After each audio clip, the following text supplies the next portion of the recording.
నాగర్ కర్నూలు జిల్లా ప్రధాన వార్త చూసినట్లయితే ఒట్టెం రిజర్వాయర్ పాలమూరు రంగారెడ్డి ప్రాజెక్టులో భాగమైనటువంటి ఒట్టెం రిజర్వాయర్లోని పంపు హౌస్ నీట మునగడంలో ప్రభుత్వ నిర్లక్ష్యంతో పాటు అధికారుల నిర్లక్ష్యం తారాస్థాయికి చేరడం వల్ల ఇదంతా జరిగిందని చెప్పేసి మాజీ మంత్రి బీఆర్ఎస్ సీనియర్ నేత నాగం జనార్దన్ రెడ్డి ఆరోపించారు.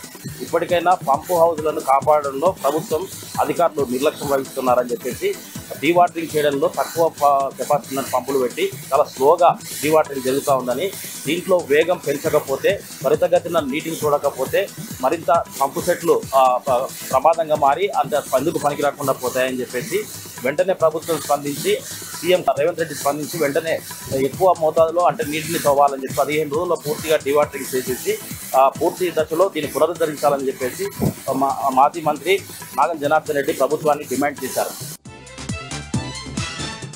మరొక వార్త చూసినట్టయితే నాగర్ కర్నూలు జిల్లా వ్యాప్తంగా కూడా గణేష్ నవరాత్రి ఉత్సవాలు ఎంతో ఘనంగా జరిగాయి. దాంతోపాటుగా నిన్న ఈరోజు ఇక్కడ నాగర్ కర్నూలు కల్వకుర్తి ప్రాంతాల్లో నిమజ్జన కార్యక్రమాలు ఘనంగా నిర్వహిస్తూ ఉన్నారు. అందుకోసం అధికారులన్నీ కూడా పూర్తి ఏర్పాటు చేసినటువంటి పరిస్థితి.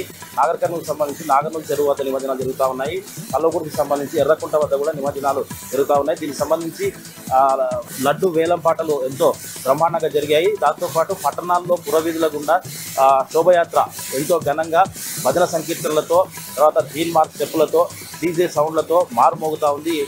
దీంతో పాటుగా ప్రతి ఒక్కరు కూడా ఆధ్యాత్మికాన్ని అలవర్చుకోవాలని చెప్పేసి ప్రతి భక్తుడు కూడా రాబోయే రోజుల్లో కూడా ఆధ్యాత్మిక చింతనతో ఉండాలని చెప్పేసి కూడా ఇక్కడ చాలామంది ఆధ్యాత్మిక సంబంధించిన వేత్తలు చెప్పినటువంటి పరిస్థితి.